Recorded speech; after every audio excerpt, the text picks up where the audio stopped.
Welcome to the Visual Studio 2013 launch, and I'd like to talk with you for a few minutes on new features in Visual C++ 2013. Now, there's a lot more than we can cover in 20 minutes. You'll find improvements in the IDE, in C++ AMP, and in many other places. But what I'd like to focus on is a recap of some of the features that we've added for ISO C++ conformance. Now, these are features that will help you as time goes on in any C++ compiler on any platform, and they really show how C++ code today is clean and safe and faster than ever because of these and other new features. So let's now review the new ISO C++ features in Visual C++ 2013. 11 new features that are in ISO C++ and now in Visual C++ 2013. And I've covered all of these before at the last two build talks, so this is a whirlwind overview where I'm going to show you code that you can look at length later, but to give you a taste of what the feature does, how it makes your code simpler and faster, and many of these are powerful features in ways that you might not expect. The first feature is explicit conversion operators. Now, the canonical example here is, what if you have a smart pointer type and you want to convert it so it's in a condition like if PTR at the bottom of the screen? In the past, we've had to have various workarounds that are so ugly, I'm not even going to describe them, that cause side effects like, oh, pointer times 42 happens to compile.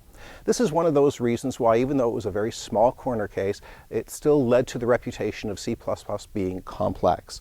Well, now you'll be able to say explicit on a conversion operator just like on a single argument constructor, so that you can say this operator should only fire in cases where I really do want a bool. I'm not just going to get a drive-by conversion to bool at the tip of a hat.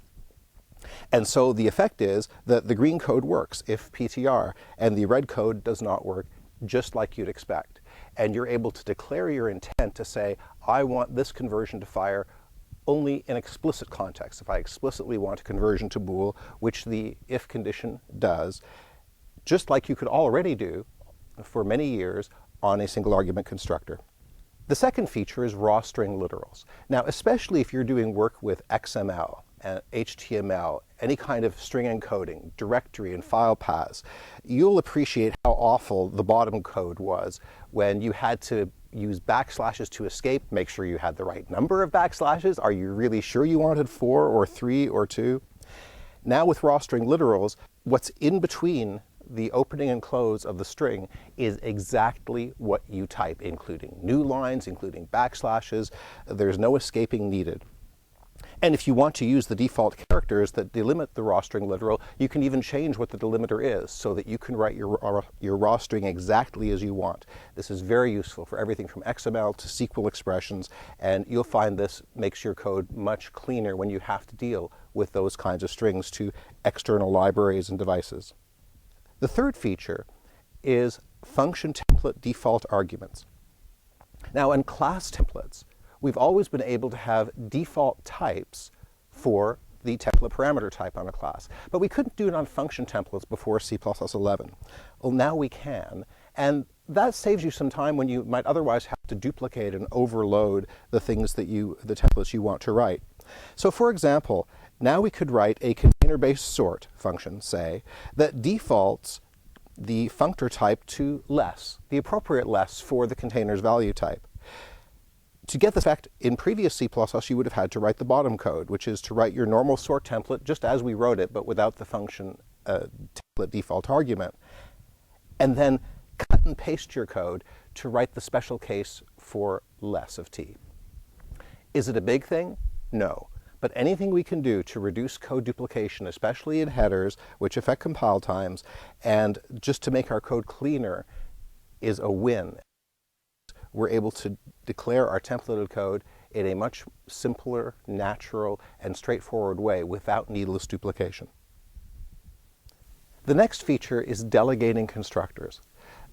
Sometimes there's duplication in constructors because we have to initialize our member variables, and often we need to initialize in the same way, even in different ways of constructing the object, different constructor functions. Wouldn't it be nice if we could just take the common bits and merge them? Well, we've always done that. We've had a common init function when we've had lots of constructors and delegated to that. But that was really unsatisfactory for several reasons. In particular, you couldn't actually delegate the initialization of bases and members. You had to do something like default or otherwise initialize them and then assign to them or modify them in the body of the init function, which isn't really the same thing. And it adds an extra step that we'd like to avoid. If it's needless, we want to avoid extra work. This is C++ after all. So what we can do now in modern C++ is to have one constructor delegate to another. In the example here, you'll see that the second and third widget constructors delegate to the first constructor. And this lets us directly initialize name and data without first default initializing it, then assigning it. And you can even run other code after you've delegated to the constructor. For example, the third constructor delegates to the first one, but then comes back and additionally does extra work, like saying, by the way, I went and called the default constructor and output that to the cout. The next feature is uniform initialization.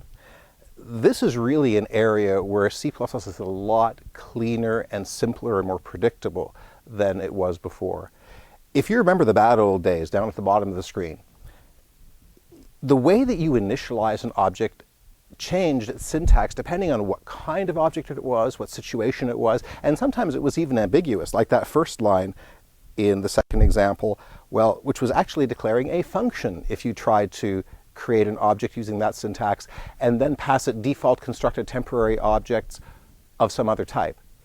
That happened to look syntactically like a function declaration. And Scott Myers and others famously called that C++'s most vexing parse. Well, you no longer need to deal with all of those different things. In the top part, a single syntax covers all of these different cases of construction. There is no vexing parse because we're using braces. We can take a rectangle, a complex number, an array, and a type-safe container like vector and initialize them all the same way. Now remember, you used to be able to initialize an array with something like this nice syntax, but not vector. You had to default initialize it and go pushback, pushback. Really ugly. We don't want people to prefer arrays. There should not be a reason to prefer arrays because they're type unsafe. There are fewer and fewer reasons to resort to those. Use vector and use std array. You can initialize them just as simply now as any other type. And it's all consistent, easy to teach, easy to learn. The next feature that I know a lot of you have been asking about is non-static data member initializers. In particular, instead of writing the initial value of a member in a constructor meminit list, isn't it even better if you can just put that default value right on the data member directly? Now, instead of having to say the value in the constructor member initializer list, you can say it right on the data member itself. And that will get picked up instead of just the default constructor being picked up if you don't specify something else to construct that member with. Very clean and convenient, especially when you're specifying default values for commonly initialized members that are otherwise going to just default. You want to just default in many different constructors. Speaking of defaults, let's talk about this next feature of equals default. Sometimes you want the compiler-generated version of a function, but because of something else you've done in your class, you may have suppressed it. But really, the compiler-generated constructor, say, or assignment operator, would do you just fine. Instead of having to write it yourself by hand, you can now say equals default. And this is more than just a convenience feature. It is convenient. It's shorter and less redundant. But there are actually performance implications and semantic implications of doing this. First, the equals default implementation provided by your compiler might be faster in some cases than what you could write by hand. That's an important, attractive feature. If you want to have your type be a plain old data struct or a pod type that's bit copyable, writing your own user-defined special member functions can turn that off and make it not bit copyable safely. Whereas by saying equals default, you preserve podness if you haven't lost it in any other way, and you can write pod types and still get the benefit of writing the functions yourself, but saying I want the compiler to just provide the default implementation instead of suppressing it. So as an example, if I have a value type class that provides its own custom copying behavior, simply providing those first two functions would turn off the default constructor. But I say, no, I want the default constructor. I bring it back, but simply say equals default instead of actually writing it by hand. When you talk about equals default, there's a related but different feature that people often think about because it's very similar and you write it in the same place, and that is equals delete. Just like you sometimes may want to say equals default, give me the compiler-generated version of the function, sometimes you may want to say, hey, I don't want this function at all. So in a similar example here with class type, I'm restoring the suppressed default constructor like we showed last slide with equals default, but I'm saying I don't want to have this type be copyable. And so instead of just using the previous idiom of making them private and undefined functions that gives you a link time error, in certain cases, compile time error most of the time, but a link time error in certain cases. Now I get a simple and clear compile time diagnostic each time because I've been able to express my intent, say what I mean, and just say equals delete. I just don't want those functions, and they're suppressed and don't appear. Now, I show this example because most of the time people think about equals delete on these special member functions to say turn off copying. But it's a broader feature than just that. What if you have an overload set and you want to eliminate an undesirable overload? So I can have a function bar that takes a long, so a large integer, but does not take a smaller one. I can require that in an API. This enables me to write APIs that are simpler and safer. Another example is, say I'm writing my own regex iterator. Regular expressions are a wonderful feature in C++11, and we've already been shipping those for a while. But let's say I want to define my own iterator over a regular expression. But when I create the iterator and I pass it a regular expression, what if somebody hands me a temporary object? Now, the iterator is going to store a pointer or reference to that object. It would be a bad mistake to pass it a temporary, and then the iterator happily stores a dangling pointer or reference, which is going to blow up the next time you use the iterator. That's not as safe an API as we would like to write. But we can actually prevent taking an R value, a temporary object, using the technique showing here by simply overloading on an R value reference, which will absorb, in this case, a const ref absorbs all R values, equals delete that, so that if you try to call it with an R value, you'll select the second overload, and then the compiler will tell you, hey, it doesn't exist, and prevents you from making the mistake. But if you pass anything else, an L value, you happily take the first overload, and it just works. This is a nice example of an API that is easy to use correctly and hard to use incorrectly. That should be a design goal of all of our APIs. C++11 gives us the tools and deliver high quality, easy to use, but still screaming fast and efficient and flexible programs. The next feature is using aliases. You might think of these as typedefs on steroids because you can actually make them be templates, and they're more flexible than typedefs were.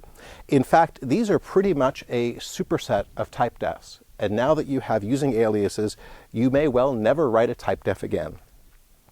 If you look at the C++98 code at the top, you'll see all places where you have to use workarounds if you wanted to get a templated typedef.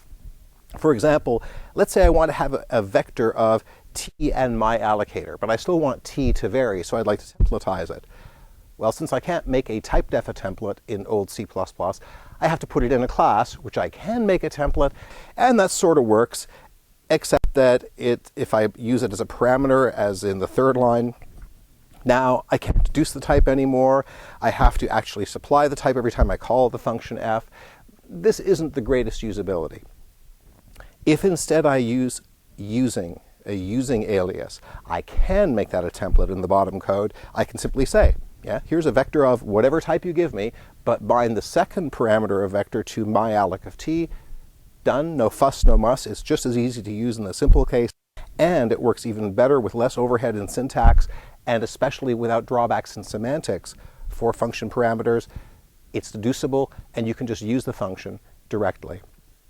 A nice convenience feature that also delivers more power and better usability in modern C++. When you look at the draft C++14 standard, it actually makes use of this feature in new ways, and you'll find these in our product as well. They were just approved earlier this year in 2013, but we would like to thank Walter Brown for including them in the standard and our implementers for including them in our product, so that now you can actually make use of some of these very new, just added convenience features in the C++ standard library itself for things like remove reference, make unsign, and similar types, which now save you the need of having to write type name and colon type and the drawbacks in the function parameter list that we talked about, and just use the using aliases. That's new from C++ 14. We're happy to include that in this year's compiler. Finally, one very powerful feature is variadic templates.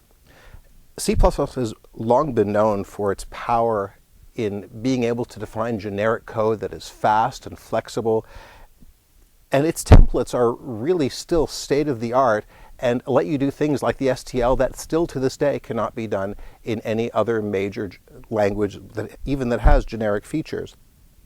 What we've done here is taken that capability and made it even better. In particular, now you can write templates that have a variable number of arguments, and this is not like C varargs, which are type unsafe and icky and smelly. This is type safe. It is just as convenient as C varargs, but way better and safer, and don't lose any of the expressivity and performance of templates, but make them that much more powerful and usable. Once you put variadic templates together with some of the other features in C++11 that we already have shipped, which include move semantics and R-value references, that, as shown in the bottom of the slide, gives you perfect forwarding. So get used to this style. You may see it quite a bit in your own code if you're writing high-level libraries that pass through or adapters to low-level libraries. Here's a great idiom. Take a variable number of template arguments, which you then use to take a variable number of differently typed, potentially, function arguments, and then just use stood forward with the syntax shown here to pass them along. The nice thing about this is not only are the types accurate and you just pass them through, but even the R value or L valuedness, the temporary or namedness of the object, will get passed right through. Again, one of those features that makes C++ code screaming fast by avoiding paying extra overhead when you don't want to, and you can just forward what you get along to whoever is beneath you, the library that you're calling. One of the nice things of all of these different features is that they're very well integrated with each other in the ISO C++ language. For example, let's say we have this function template that's variadic. It takes a variable number of function template arguments. You can go ahead and have a vector of, say, boost any, a popular variant type, and use list initialization, and then go and instantiate that with a variable number of arguments and use auto, which we've already supported in the product previously, another new C++11 feature, to make my vector of that type, initialized in this flexible way. And here we've used several different features that just go together. You can use lambdas, async, together with variadic templates, and futures, range for, and initializer lists. All of these things work together. And that's one of the things that we enjoy so much about the way C++ is evolving, to make simple code simple with a few new features that work well together and fit and give you a nice way to express exactly what you want to say in an efficient way. We also have a few new features from another standard, from ISO C. So although our focus is on being a conforming C++ compiler, and we'll continue to deliver that until we achieve that fully and track the standard, we have had some customer requests for some ISO C features. So this is not saying that we're going to fully conform to ISO C as a standard. That's still not an explicit goal of ours. However, there are useful features that our customers really would benefit from. And so we've added 4. A couple of them are very small, just the _B bool, which is a Boolean type in C, and the ability to declare variables in the middle of a function. Together with those two basic things at the bottom of the screen, you'll see also compound literals. So the idea of being able to cast an initializer to a particular type and initialize that type, in this case pod mystruct, with that. These features are available when compiling in C mode. So you're compiling a C file or explicitly overriding saying compile in C mode. They're not available in C++ except the ones that already were, like declaring a variable in the middle of a block, which is also valid C++. But these let you write and use code that was written that uses new features in the C standard that have not yet been added to the C++ standard. And one other in that group is C99 designated initializers, where sometimes you just may want to initialize a particular member by name. And here are various situations where you might want to do that. This is fully supported, including, as the last line shows, for arrays. Again, this is in C mode. This is C code, not C++ code, but we support that as well. And that enables things like FFmpeg, which is a popular library and, among others, now compiles, runs, and is fully accepted in Visual Studio. I hope you've enjoyed this tour of some of the features that we've added. Remember, there's much more in the product, in the IDE, in C++ AMP, and in many other places.